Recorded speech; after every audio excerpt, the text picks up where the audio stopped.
even if nothing had changed about how radical were professors' opinions, how radical were the views they were being expressed, where they were expressing them, etc. What has changed is all that speech is much more visible than it previously was. And visibility creates political problems from this perspective, because a lot of that speech is very controversial. And as a consequence, once it hits a broader audience, that's going to create problems.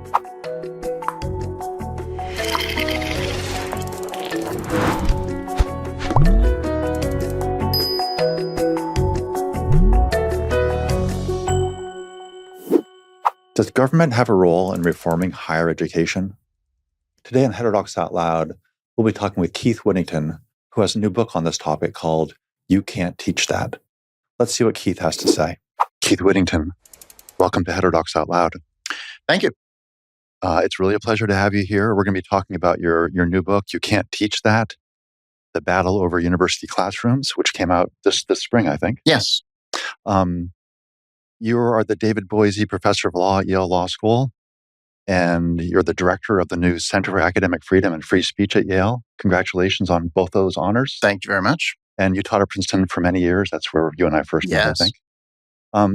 Would you mind just telling our audience a little bit about your path to where you are today?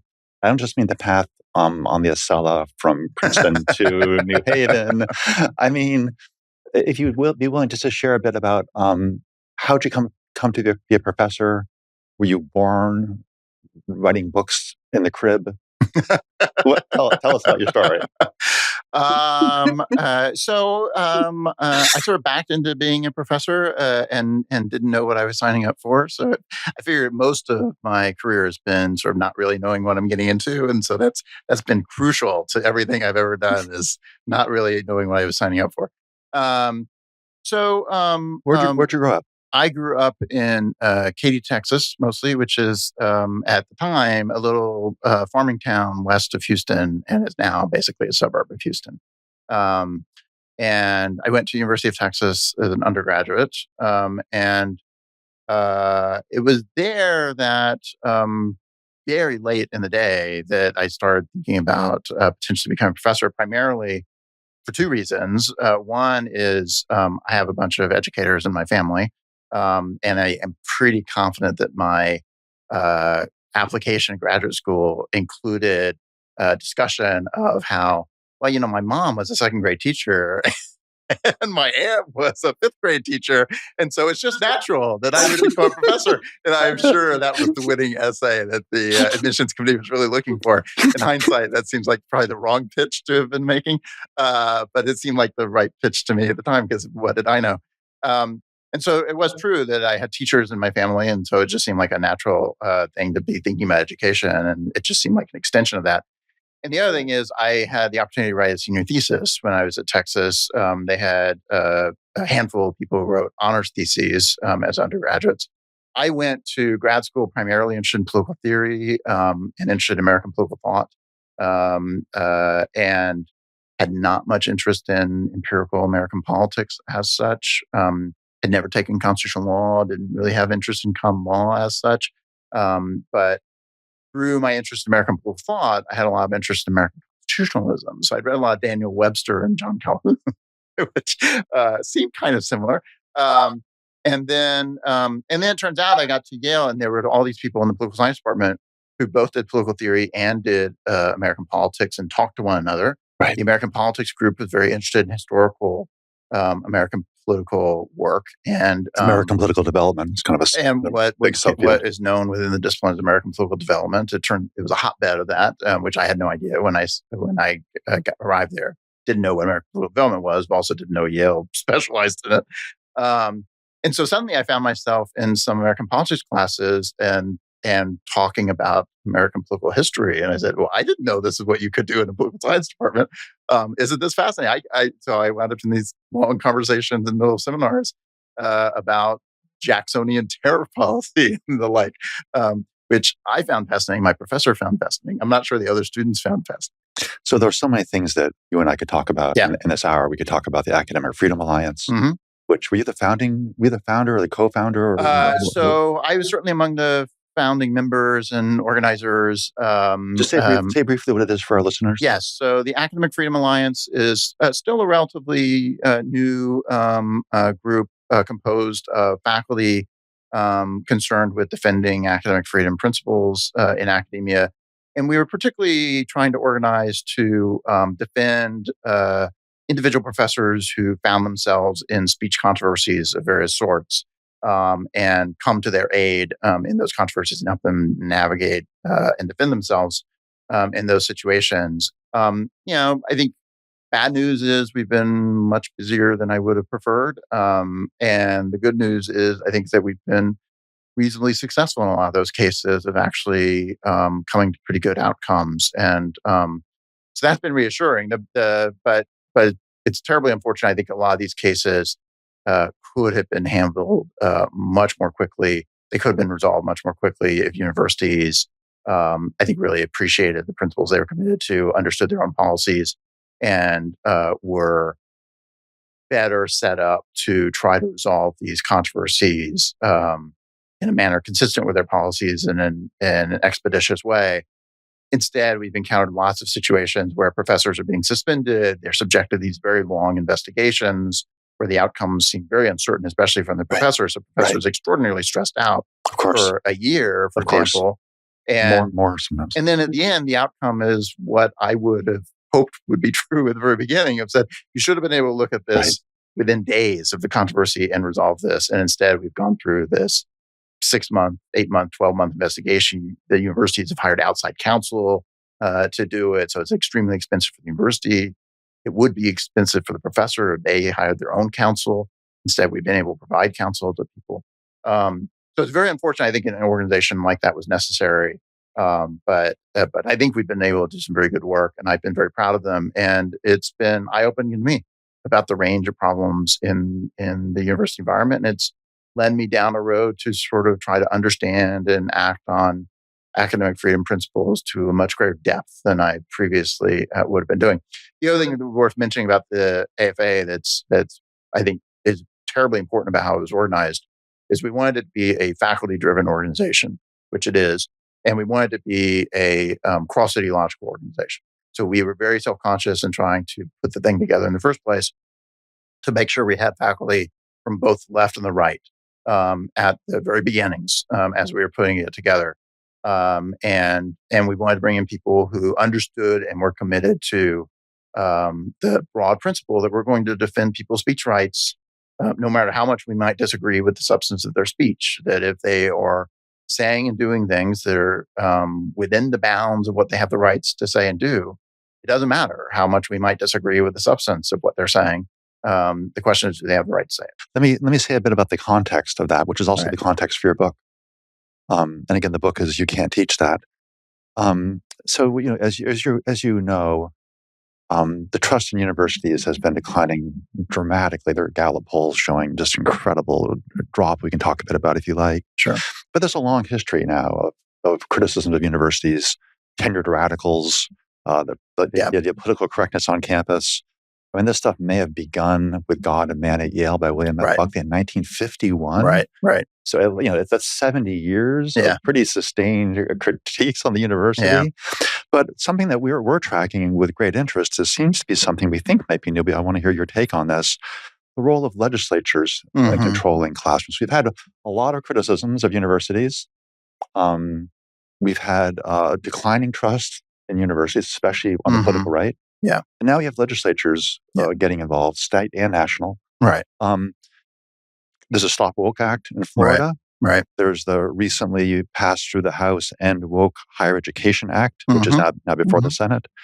Do you want to say a little bit about the Stop? We're going to talk about your book in particular. I want to talk about some of the history. But is this moment a unique moment? What do you think about? Is the rise of legislative interventions the beginning of something new, a new era? I do think it's new. It's different. So it's not the first time we've seen political attacks on universities, to be sure. And one thing the book tried to walk through and remind us of is... I'm sorry, I just want to say, you use the word attacks. We're going to be interested in it. Right. Reform, some would say. And some of them are, I think, reasonably regarded as reforms. And so some look more like attacks, some look a little more like reforms. Maybe not always reforms that I think are as well designed as one might like, but I think they are genuinely reforms in that the sense that they're trying to improve higher education from a certain perspective, and they are grappling with certain substantive changes. Others, I think, are trickier to even characterize as reforms, and I think Stop Woke Act is an example of that, or at least a crucial component of it. This is the Florida This is Act. the Florida Act passed not too long after the end of Donald Trump's presidency, and built on an executive order that Donald Trump had near the very end of his presidency, um, uh, aimed at what was characterized in the executive order as divisive concepts. So the particular focus there was on federal workplace training programs that incorporated, some would argue, aspects of critical race theory, but sort of this more general sort of body of scholarship, but also uh, things being built way outside of academia, but ideas Ideas including, for example, floating around about race. like race, white fragility, So the things that become racial awareness. popularized and things like white fragility and the like. So connected to ideas about microaggressions, for example, and the possibility of offending people inadvertently through language. And some of these workplace training things are very much concerned with what kind of language you're using in the workplace, you accidentally offending your colleagues and the like. But the more extreme versions of that were becoming increasingly prominent and more were getting a lot of attention were making arguments like um, expecting people to show up on time at work is an example of white supremacy and should be rooted out of universities. If you expect people to show up on time at work, you are a white supremacist and you should stop that. And unsurprisingly, people did not like being subjected to that, regarded the ideas that were contained in that as often quite wrongheaded, and even in many cases racist itself. And as a consequence, I think there was a real serious movement around the end of Donald Trump's presidency around these things more broadly. And President Trump tried to address that in part then through an executive order saying federal workplace training should exclude these kinds of ideas. And he had sort of a list of specific ideas that ought to be excluded from workplace training. That became the foundation stone then for various state legislatures to do versions of that as well, including Florida, which, among other things, said, well, you can't do this in state government workplace training either, but then gradually expanding it to other contexts, including university classrooms. And so the Stop Woke Act is sort of several generations down from that initial starting point, but really designed to say, that some of those same ideas we're trying to exclude out of being advocated in the context of workplace training also should not be advocated in state university classrooms. And there's a specific list then contained in the legislation. From that, the next step is then to ask, will the First Amendment, this would be our big topic today, right. What does the First Amendment allow in terms of censorship or structuring or directing of speech within, now within what, public university classrooms, within classrooms more generally? So, right. So you can imagine, So you can imagine sort of a set of potential applications of this policy concern, right? So you don't like Robin DiAngelo and what she's pitching, or you don't like Ibram Kendi and what he's pitching. And you're a politician, you're thinking about what are the various ways I could try to reduce their influence in the public sphere.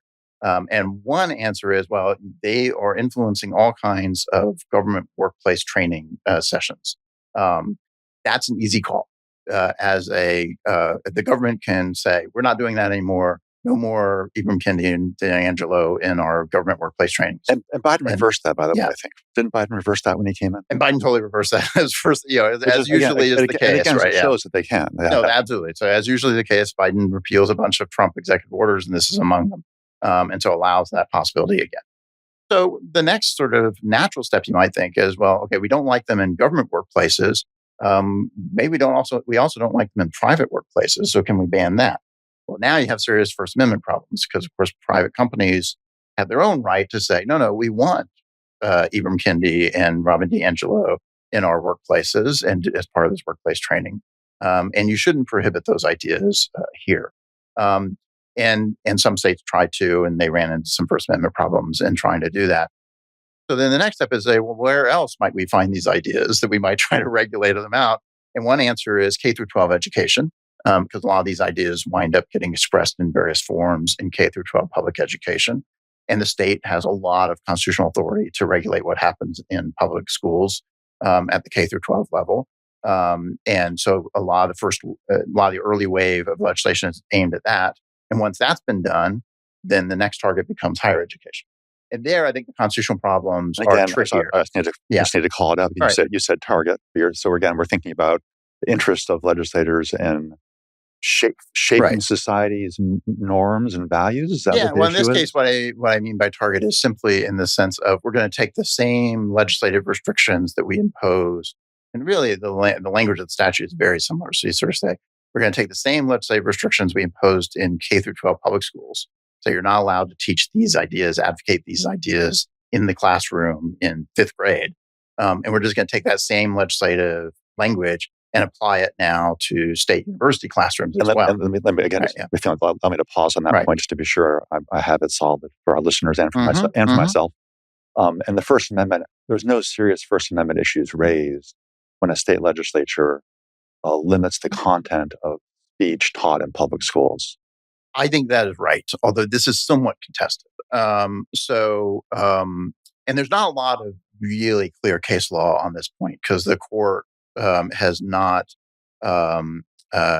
issued very many opinions dealing explicitly with the question of what are the limits of governmental control over classroom speech at the K through 12 level. In some ways, you're sort of teasing out implications. Is there a classic case? I can't think of one. So there's not really. And so they're really sort of teasing out implications of what the court has said in other contexts. And so the lower courts have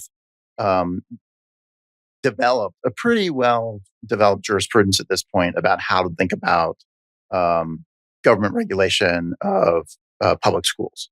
And the upshot has essentially been to say that what teachers are doing in public school classrooms is essentially governmental speech, what the constitutional doctrine would call governmental speech, which is to say the government can choose to express its own messages. And the sort of obvious familiar examples of that is the government can say things like, we're going to have a public messaging campaign in which we're going to discourage people from smoking. Or we're going to have a public messaging campaign in which the government's going to discourage people from littering. The government can be anti-littering. Right? That's a legitimate thing for the government to do, and it can engage in speech that is anti-littering. What it cannot do is prevent private individuals from having a pro-littering speech, right? And so the government can choose to endorse some messages and not endorse other messages in its own venues. And so the government speech doctrine is designed to sort of say there's no First Amendment problems with the government doing that. And then the challenge becomes, well, when is the government engaging in its own speech that's engaged in its own government speech? And when is it really using that vehicle of government speech to, in fact, suppress private speech in various ways? And there are complicated contexts where this can come up. But the government censoring speech within the government agency context, that's not a problem. Not generally a problem, right? Okay. And because the claim of the government speech context would say, when we hire a school teacher like my mom to teach 2nd grade, right? What are we hiring her to do? And the core constitutional answer is we are hiring her to express the governmental message. We have given her the curriculum. We expect these are the ideas, the viewpoints, the content that she is supposed to be conveying in the classroom. And as a consequence, we can regulate that, supervise it, manage it in various ways. And if she expresses the wrong ideas in the classroom, we can ultimately remove her from the classroom for having done so. On that notion that she is simply the mouthpiece of the government when she is performing her job as a school teacher in a public school. The interesting challenge is that also what a state university professor is? Good. Okay. Is a state university professor a mouthpiece of the government, expressing the government's message when they are in a state university classroom? So again, and that's much less settled in the case law. It's much less clear. That's what creates the space, I think, for having lawsuits about it, which is true in Florida now. So the Stop Woke Act as applied to higher education is currently enjoined by a federal court as being unconstitutional.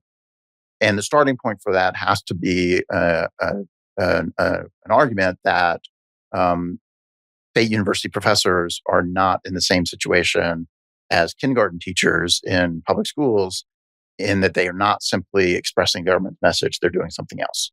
But what that something else is, not entirely clear yet. So that's part of what's interesting about the current situation, is because we have this direct political interventions in state university classroom teaching that hasn't really happened before. And so it's putting pressure on the state of constitutional doctrine in ways that creates all kinds of interesting puzzles, but it's space that is genuinely uncertain as to what the right answer is from a constitutional perspective on some of them. So there seems to be we're on a train with a variety of way stations, and the first station is questions about government censorship, let's say, or the ability to censor, and whether the First Amendment allows that. And so the first train stop is something like government agencies controlling speech within government agencies. Right. The second train stop is something like government controlling K through 12 education, speech within the K through 12 context. The third stop, the third station is something like the government seeking to control speech within public universities. Right. And then the fourth stop might be the government seeking to control speech within private universities that receive substantial government funding.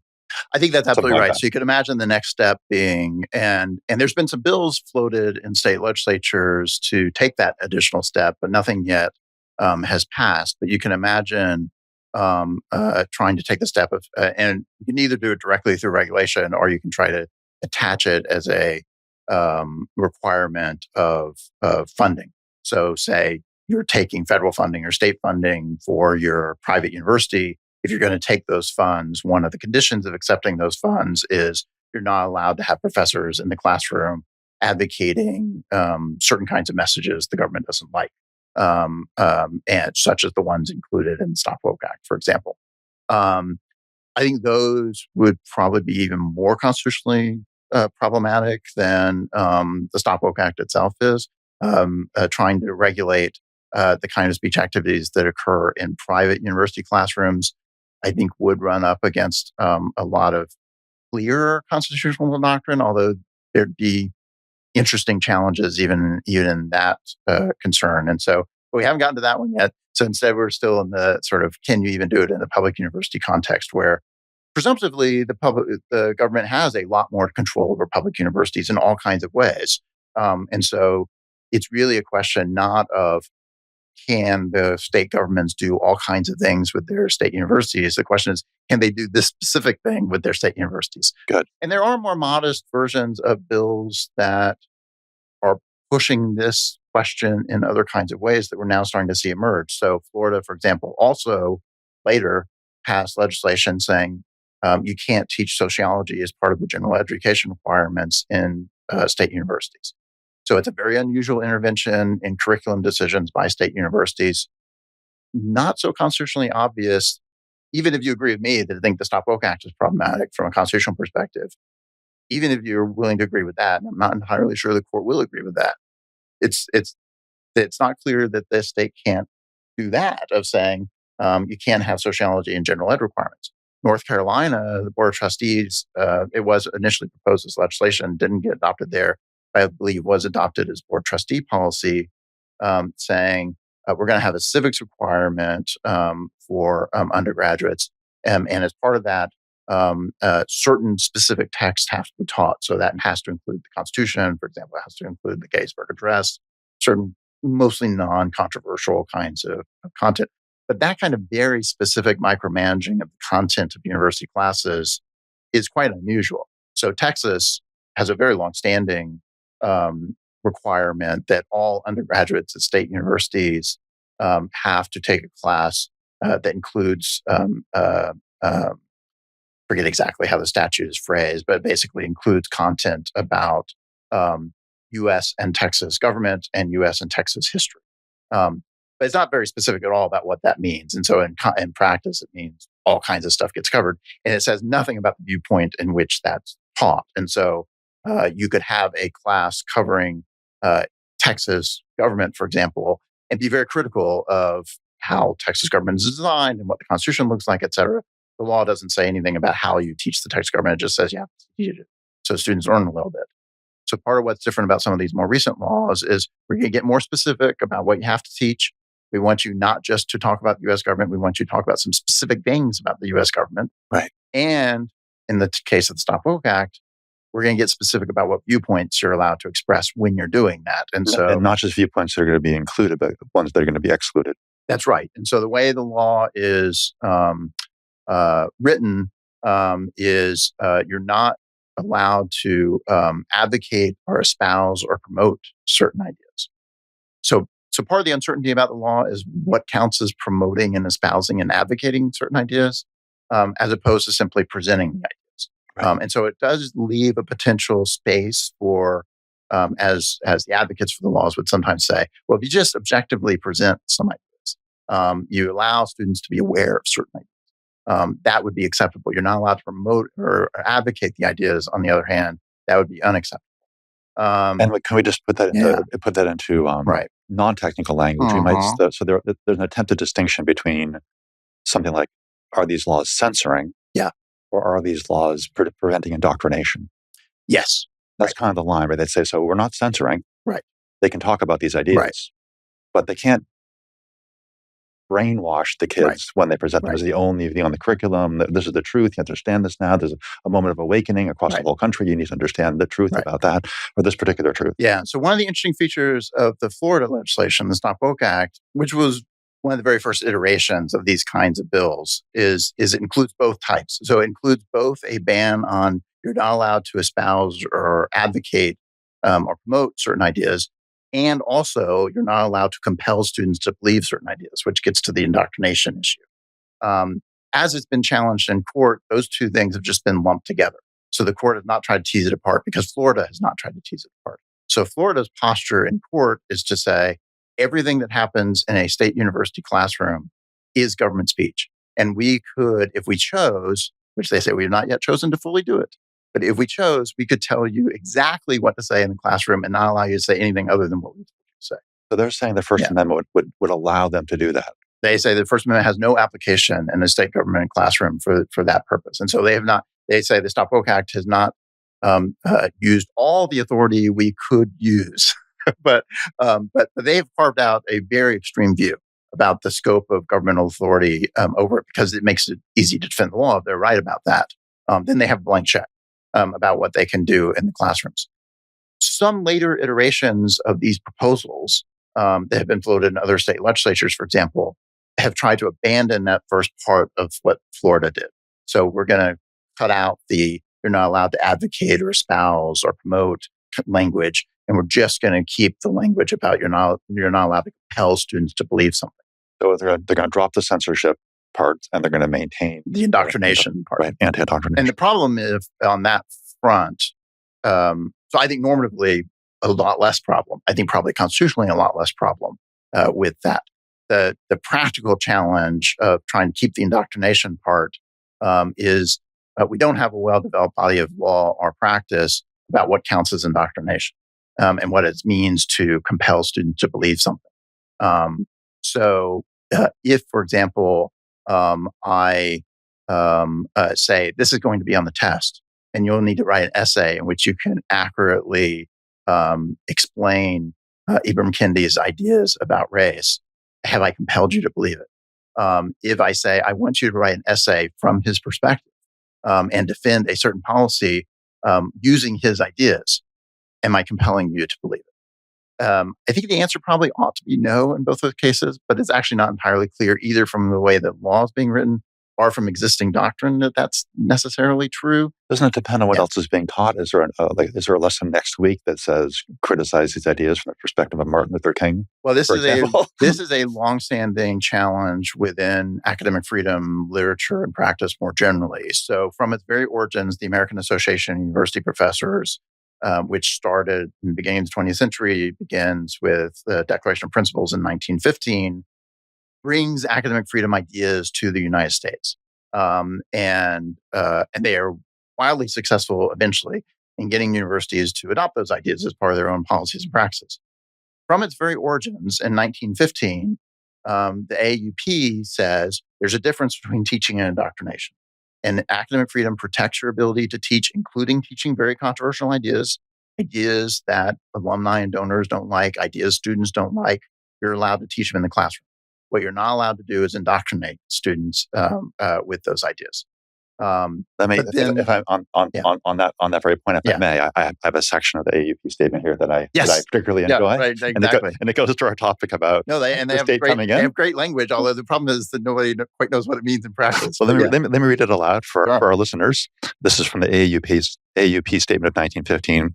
Quote: "If this profession should prove itself unwilling to purge its ranks of the incompetent and the unworthy, or to prevent the freedom which it claims in the name of science from being used as a shelter for the uncritical and intemperate partisanship, it is certain that the task will be performed by others, by others who lack certain essential qualifications for performing it, and whose action is sure to breed suspicions and recurrent controversies deeply injurious to the internal order and public standing of the university." So here we now, in 1915, we have the AAUP with a classic statement of academic freedom.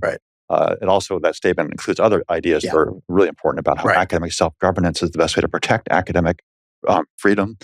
But it also, even then, is pointing out there's a worry about what's over the horizon. I want to come back to the... They could see it coming. They can see it coming. So what I think might be helpful for us to do right now is to talk about some of the historical cases you talk about in the book, which came after that statement, in fact. And there are sort of two main ones I'd like us to talk about. But the first is the Butler Act, which is the Tennessee Act passed in Tennessee in 1925. It was on the books for a long time, into the 60s, I think. Can you just say a bit of what the Butler Act was about? And is this in the context of the... Let's focus on that third station stop maybe for the conversation. So the station stop where the government is intervening in teaching at public universities. What is the Butler Act about, and how does it affect that station? Sure. So this is best known to most people as a consequence of the so-called Scopes-Monkey trial. This is the law that is at the heart of that case and those challenges, and it applies at the time both to K through 12 education in public schools and also to higher education. So, of course, the classic inherit the win style focus was on K through 12, and can you teach human evolution in the classroom in public schools in Tennessee, and this is part of a wave of concern in the early 20th century about the teaching of human evolution in particular, and as I said, the concern was both as it being taught in public schools and as it was being taught in universities. And in some ways, there's a surge of concern in the 20s about this, but this was a longstanding controversy, extending back several decades of periodic political and academic fights about teaching of human evolution in particular. So it bans it, and as I said, the ban includes public universities, and public universities are very concerned about it when it's first adopted. But the energy and focus winds up being on K through 12, and one consequence of the focus being on K through 12 is it did not wind up clarifying at all then what the implications really were for higher education, and constitutionally and legally what were the concerns. And so, as you say, the law stays on the books for a very long time. And one upshot of that was precisely to think that in the K through 12 context, the government has a lot of authority to say there are some ideas we don't want taught in public schools. Because they're government schools, because they're minors who are being taught in those schools, we want democratic control over what happens in the public school context. And so, but now in the universities, what about then the question is that equally true at the university level? And so in the context of the human evolution laws, those don't really get challenged, and so it remains a point of uncertainty. So one thing that the universities did in response to the passage of laws like that was let's stop teaching this in our state universities, and we will avoid... Stop teaching biology? Well, stop teaching things that the legislature might not be happy with. So we'll continue teaching biology, and but we'll try to tread a line. Well, we will try to find the things that will not rile up the legislature. And so the reaction, and as we've seen recently with these debates surrounding higher ed reform now, the same thing was happening in the 1920s. So lots of states were thinking about passing anti-evolution, human evolution bills. Some state university presidents were very vocal and public in criticizing those. Others were trying to work behind the scenes and trying to lobby legislatures and try to modify and mitigate what that might look like.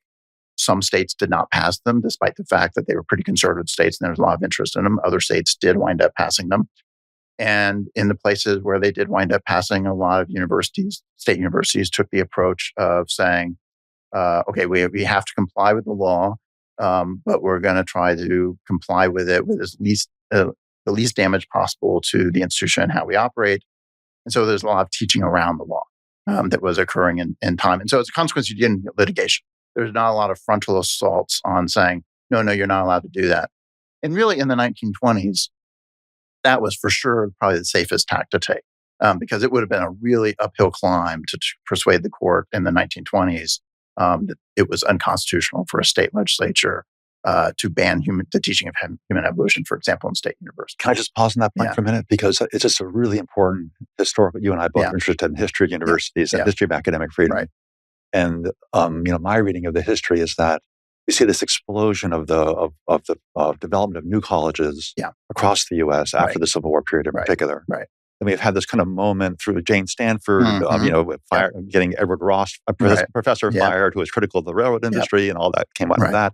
Then we had the 1915 statement from the AUP, and we kind of get this remarkable statement about academic freedom, this new thing that the American university system may be governed by some new set of understandings of what the role of university is within a free and democratic society. Right. The idea was, it's written out by professors giving themselves a lot of power. Absolutely. Right. But it also was a striking idea. And now we find, and the Butler Act is only 10 years after that statement. Right. So our discussions about academic freedom, which are going to be extremely important in the growth of this incredible American research university in the 20th century, which academic freedom was, in my view, a central driver of American excellence in education. Right. But were issues of academic freedom at play in 1925 and in the 20s?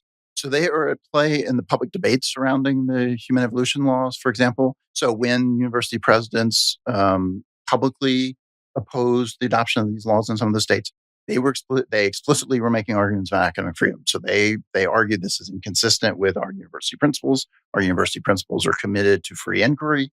We should be able to talk about and teach any legitimate scientific subject, and that includes politically controversial and unpopular ones, and that includes human evolution.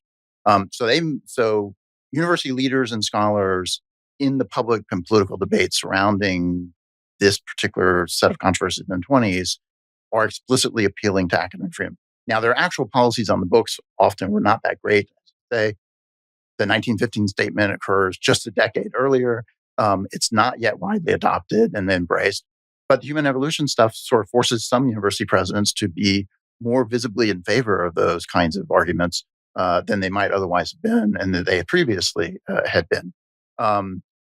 So it's part of the public discourse surrounding those debates in the 1920s. But it's a long way from any kind of constitutional discourse. There's no real toehold in American constitutional law in the 1920s for saying not only is it a bad idea and you shouldn't do it because it's going to undermine the mission and efficacy of universities, but also it's unconstitutional for you to try to do that. There's just no elaborated doctrine that the court had already recognized at that point that would have given you much grounding for developing out that claim. So things look very different by the late 1960s, but by the 1920s, these are just getting started.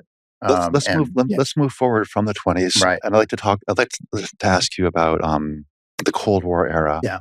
And you talk in your book about the era of you described the era of loyalty oaths. Right. What was happening during the Cold War? What were the loyalty oaths And again, we'll be focused on that third train station, right? Public universities, right?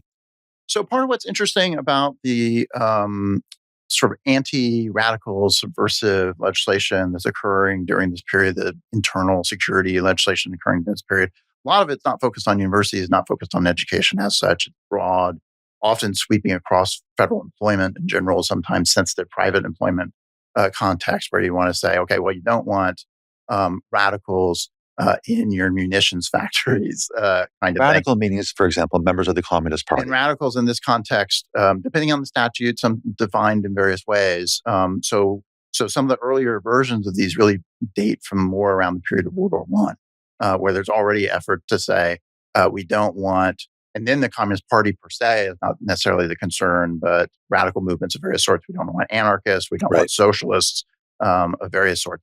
Eventually, by the post-World War II period, the focus is much more specifically on the Communist Party, and a lot of the new policies that are being written and statutes that are being written are targeting specifically members of the Communist Party as such. And so you get sort of a specification of which kinds of radicals we're most concerned with that does emerge later. And you and I know from working on political theory that there was this classic problem in political theory about tolerating the intolerant. Absolutely. A tolerant society, a tolerant liberal society. What does it do with fringe cases? Those who are by oath bound to take that whole system down. Right. So, can you just say more about the situation? What was the legal situation during the era of loyalty oaths? Yeah, and so loyalty oaths are become common through a lot of governmental employment broadly, but also get deployed specifically in an educational context.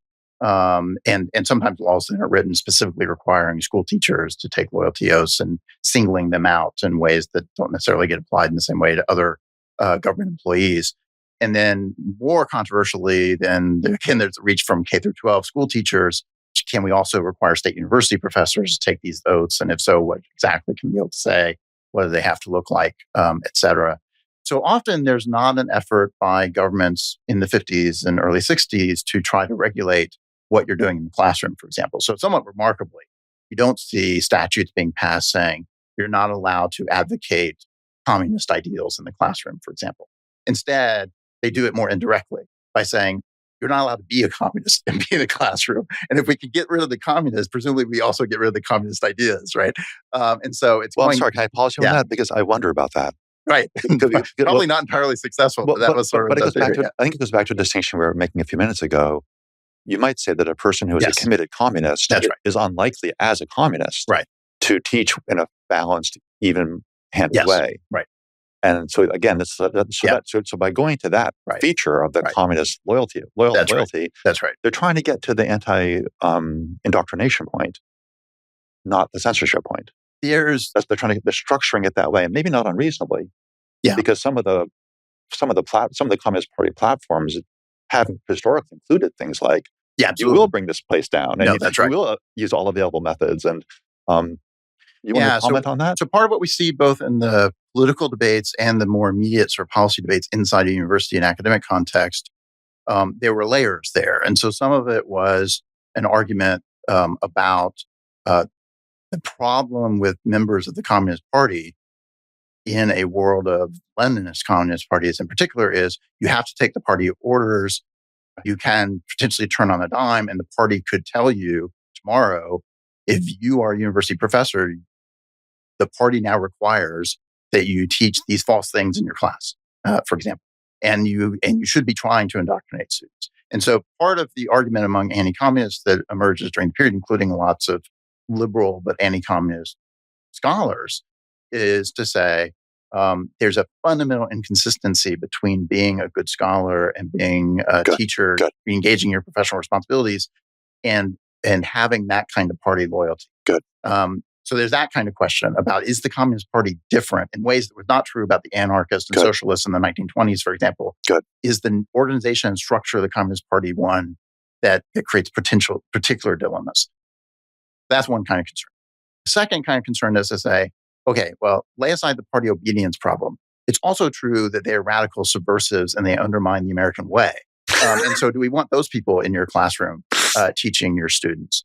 And for a lot of government officials, that's the bigger problem. Right? In the college classroom teaching college students. also in teaching college classes, but also what about your second grade teachers and everybody else, right? But certainly, let's focus on that. But yes, but eventually becomes a worry about, should you have that in your university classrooms either? Can I ask you on that exact point to comment, if you would, on one of my favorite Supreme Court cases, Sweezy v. New Hampshire, 1957, I think. I think that's right. Yeah. What was that case about? How is it? How is it relevant here? Right. So Sweezy is a critical case from this perspective, although unfortunately a fairly murky one in terms of how it's actually written as well, which is often the case of how a lot of these opinions were written during the period. So Sweezy was a Marxist economist, had been a lecturer at Harvard for a while, eventually leaves academia in order to become a public intellectual and journalist and editor. But he maintains all kinds of ties to universities, as you'd expect. And he's invited to the University of New Hampshire to give a lecture in an undergraduate class. And at the same time that occurs, he is also under investigation for his subversive activities generally, in this case by the Attorney General of the state of New Hampshire. And so the Attorney General is investigating Sweezy for all kinds of things. And as part of that general investigation, they also ask Sweezy, provide all this documentation and tell us what you're doing on all these things, including, are you a member of the Communist Party, the standard kind of things you'd expect, but also tell us what you told the undergraduates in the classroom. What were you doing in this undergraduate classroom? Isn't it fascinating? Just thinking of it from our perspective today, thinking about someone being invited to the class. So you and I as professors, we know, so somebody made the invitation. The professor of the class. Somebody, and in effect, he changed the syllabus to bring that speaker in, announced them, the students came. Right. There he was, lecturing now at UNH, and the students are going, who's this person? What's he saying? Right. It's just a fascinating, context to the drama. No, absolutely right. And, and Sweezy, he's in the news, presumably. No, he's in the news, right? He's become a fairly celebrated figure at this point, but he's also a very serious scholar. I mean, so he wrote very interesting works about Marxist economics during the period and the like. And so, a very serious scholar and good reason to bring him in scholarly context and have him give lectures. But the concern of the Attorney General of the state of New Hampshire is precisely among the subversive activities I'm worried about is what you're doing in those classrooms. And so I want you to tell me, what were you doing in the classroom? And he refuses, as people under these investigations were doing, Marxist economists and otherwise. They frequently were refusing to cooperate with these kinds of investigations, and Sweezy refused to cooperate here. So he refused to tell the state attorney general what he said in the classroom. He also refused to tell the state attorney general all kinds of other things the attorney general wanted. So, and he goes to court and argues, I have a variety of constitutional rights that ought to prevent me from having to answer these questions. Among them, a First Amendment right to be able to give this lecture in an undergraduate classroom in a state university without the attorney general trying to chill my speech by investigating me and demanding to know what I said. And how can I not just interject that this is a lovely, delicious irony about a Marxist advocating for these liberal rights? Absolutely. Go on with your story. No, and of course we see a lot of that, right? And so likewise, a lot in the earlier stage of anarchists and socialists in the 1920s and 19-teens who were under investigation and threat from the government, suddenly to declare all kinds of First Amendment and free speech interest at the time. And there are some very interesting. The ACLU comes out of that. A bunch of radicals who were associated with the ACLU, many of whom are primarily concerned with advancing socialism, but then they become very interested in free speech once their speech rights get suppressed. So it's a not uncommon story about how people suddenly become interested in free speech as, hey, wait a second, my free speech rights seem to be violated here. We're coming up towards the end of our time, but I want to ask you a more general question about how you see this moment. And there's an idea late in your book that I was really struck by. You say that there's a combination of two things that are they're particularly coloring the current moment. You say that the combination of our living in a new information environment, new information technologies, including, I gather that means divisive, polarized news sources, the combination of the new information environment with the populist takeover of the Republican Party is producing what you describe, and I'll quote you, as dire consequences for higher education. You may say threatening produce dire consequences for higher education. That's right. So now this is station 3 and 4, but can you say a little bit about that? This cocktail, this combination of the new information environment and the populist takeover, and why that's problematic or Yeah. challenging? And the Sweezy example is an interesting one in this regard, right? So go back to Sweezy in the 1950s. He's invited to give this guest lecture in a classroom. He's a controversial figure already. The attorney general knows he's traveling to the University of New Hampshire in order to give this lecture. And so then the New Hampshire attorney general wants to know, what did you say in the lecture? Part of what's different about our modern world is some student in the classroom could have pulled out their phone and just recorded what he said, right? And then posted it online. And we have lots of primarily right-wing watchdog groups who are dedicated to trying to figure out, have professors said controversial things on social media, in the classroom, and other contexts? How can we identify those things? How can we publicize those things? How can we bring them to broader attention more generally? So partially, universities and professors specifically are operating in an environment in which their controversial statements, whether said in a classroom context or said in a public context, can much more easily be identified, recorded, publicized, brought to a much wider audience than otherwise would have been the case.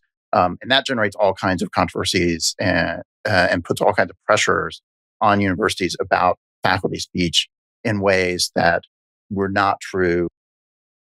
Right. For example. So even if nothing had changed about how radical were professors' opinions, how radical were the views they were being expressed, where they were expressing them, et cetera, what has changed is all that speech is much more visible than it previously was.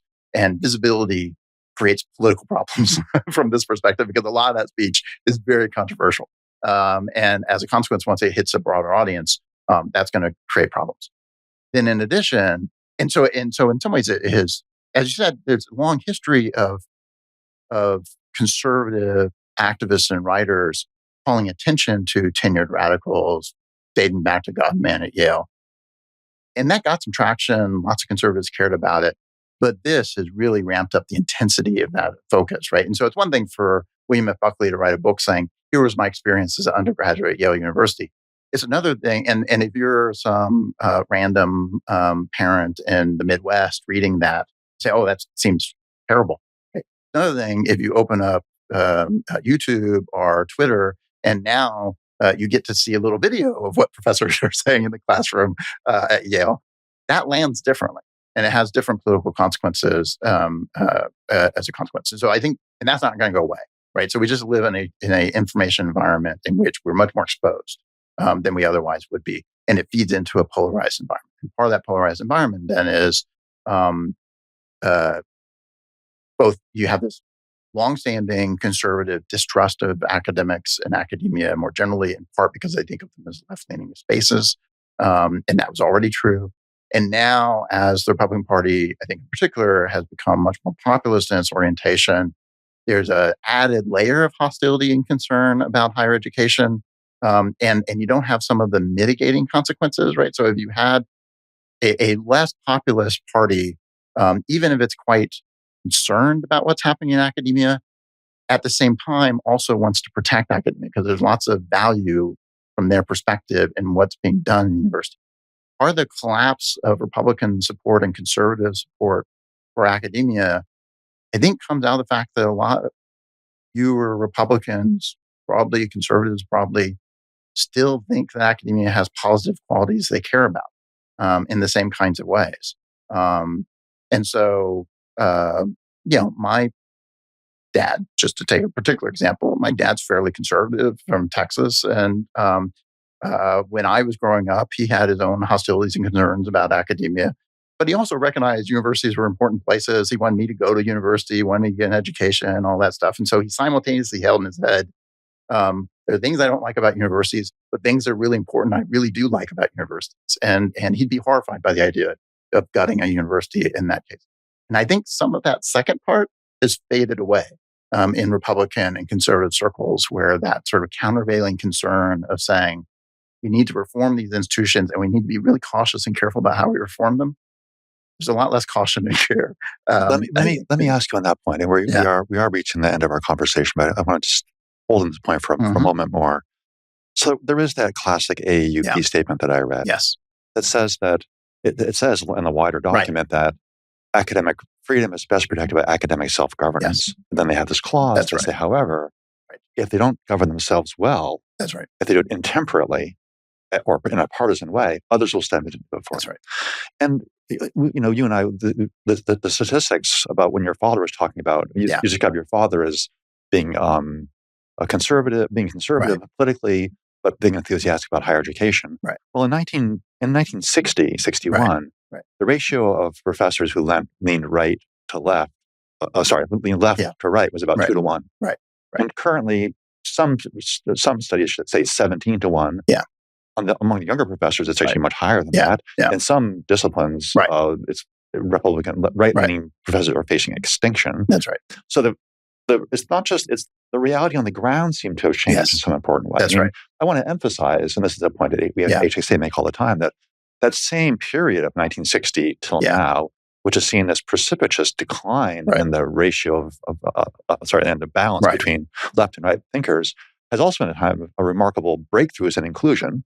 Yes. We have women now across the Ivy League. That didn't happen in 1983, remarkably. Yeah. And we have many more people of color, all kinds of Muslim students arriving on campus in large numbers for the first time. So it's an incredible wave. But there was a steady decrease in political diversity. Is that feeding into that? Is that partly why we see these polls with a sharp skepticism across the political spectrum for universities, but especially among Republicans? Is that a legitimate concern? And just more generally, there's a question about the ideological personnel. Right. But just generally, do you think the media accounts what happens at universities? Are the media narratives overblown? Or is that bedrock fact about ideological shifting happening really salient, like a spine holding it up? Yeah. So I think it's hard to know how to tease all those things apart in practice. So there are those who would, I think, contest the descriptive point about the extent to which the faculty have become more leftward leaning over time. I think they're just dead wrong about that. I mean, it's clearly the case that the faculty have, in fact, become much more left leaning in exactly the way you described. So things have changed on the ground in universities, even laying aside the things that have changed in the larger informational environment, even laying aside things that have changed in the larger political environment in which we operate in. It's also true universities themselves have changed, and changed in ways that are going to be in deep tension with these other changes that are taking place at the same time. I think what's unclear and hard to get a handle on to know whether it makes any difference is, okay, if it's a 7 to 1 liberal to conservative tilt in academia or a 25 to 1 liberal to conservative tilt in academia, does that radically change how vulnerable universities are to these political influences? Does it radically change how conservatives think about universities on the whole or not? And I don't know that it does necessarily, right? And so in some ways, we may have already been so tilted that we had already lost that sort of confidence issue, right? And so, but the question I think then becomes, so I think we ought to be concerned about it in part for our own intellectual reasons, which I've written about in other contexts of thinking, look, if we live in a world in which there are no such things as conservative sociologists, and we almost live in that world now, right, we are missing out from a scholarly perspective, from our own purposes inside the university. Lay aside all the concerns with how do we sell this to the public in general? How do we persuade Republicans they ought to care about universities and sociology as a discipline? Just if we care about the advancement of understanding about human society and how it works, we need a more intellectually robust sociology discipline, for example, in which certain kinds of questions, for example, are on the table. Certain kinds of skepticism about certain kinds of answers that sociologists come to is going to be heard in the room. We're not going to do our job in a very good way if we're that lopsided, we're that homogeneous about the nature of our own intellectual discipline. So it's not helpful for us internally, for our own values and purposes in our current situation. I think it also doesn't help externally, but I don't know how big of a difference it's going to make in that regard. And it also raises a question about how hard is that to clean up, right? So once you've lost that trust, and I think we've lost that trust now, how do you win it back, right? And hiring a handful of conservatives probably is not going to be sufficient, right? And so then I think we've dug ourselves a really deep hole in terms of public support for universities, public trust in universities. And it's going to be a real challenge to dig our way back out. Part of what the book's concerned with, just from a constitutional perspective, is to say, okay, we are now in a situation in which there's a lot of governmental hostility coming from the political right in particular, some from the political left as well. to universities, and that's leading to various kinds of new restrictions being imposed on universities.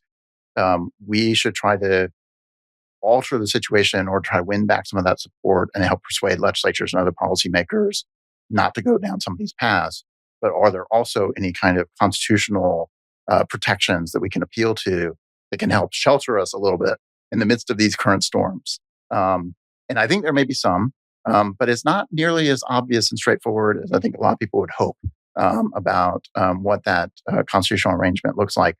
And I think we will find ourselves in a situation which is going to get clarified one way or another as to what the constitutional situation looks like around universities, because things like the Stop Woke Act are, I think, going to force the U.S. Supreme Court to develop some new doctrines, to write some new opinions in ways that they've largely have avoided doing since the 1960s. The Congress recently passed, the House of Representatives recently passed the End Woke Higher Education Act. It's going to the Senate now, where we expect it'll be turned down. In that act, it doesn't include any censorship as we read the act. It does include recommendations that are requirements that public universities adopt Chicago principles about free speech or something like them. It includes a ban on political litmus tests within public schools, public universities. There's some other provisions too. For example, it provides that student organizations not be discriminated against based on their content of their views and interests.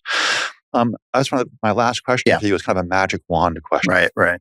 And the magic wand question is something like, yes, we're in the situation now where there's problems with our universities. Legislatures are looking at universities. They are writing legislation in a variety of places, Texas and other places that we're following very closely. If you had a magic wand, would you wave it and say legislators should not get involved in any way? Would you wave it and say they should get involved in certain kinds of things they should be advocating legislatively? Are there certain things with your magic wand to say they should not do at all? If you had a magic wand to steer legislation, state or federal, regarding the regulation of higher education and public universities in the next, say, 10, 20 years, you want to wave it? What would you say? Well, So I think generally the thing I would be most concerned with trying to discourage legislatures from doing are things that seek to restrict what ideas can be discussed openly on college campuses. And some aspects of things like the Stop Woke Act, I think, run into that kind of concern that Florida passed, is that they are effectively saying there's some ideas that we're going to put our thumb on the scale and try to prevent students from having to ever hear.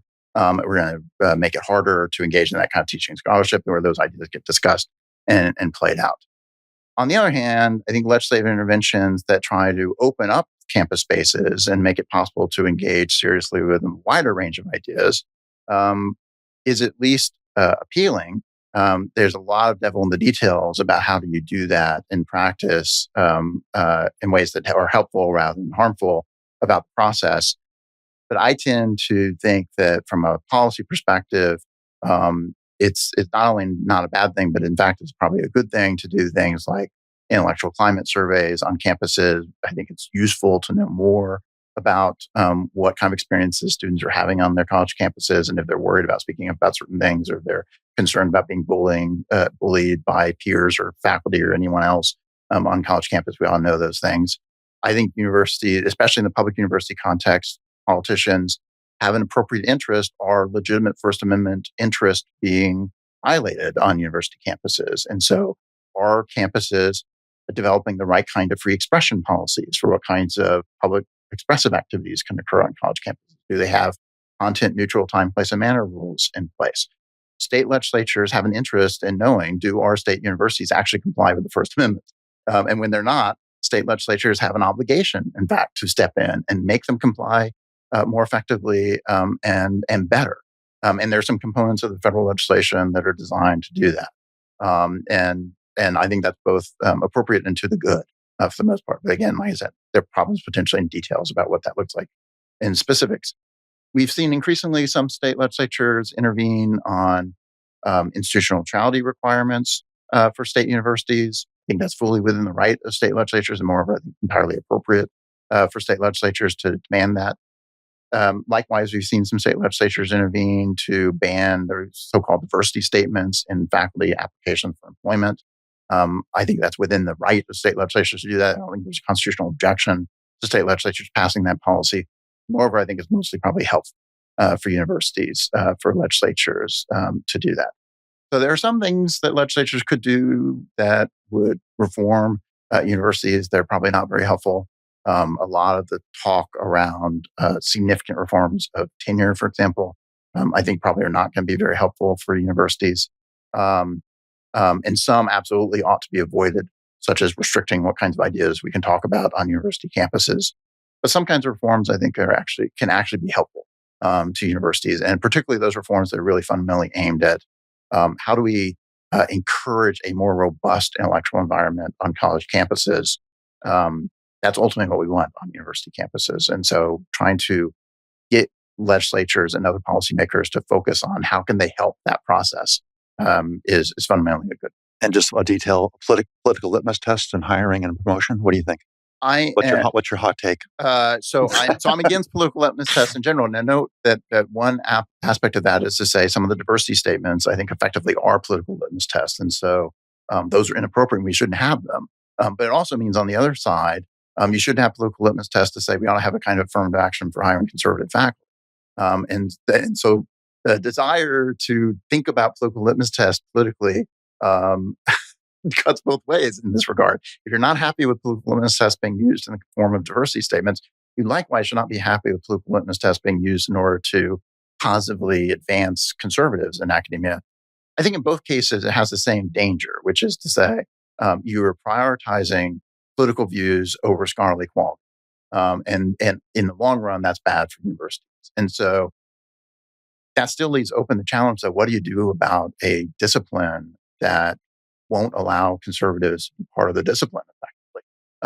And maybe they won't allow it in the sense of they are actively discriminating against conservatives. And we have some evidence that occurs.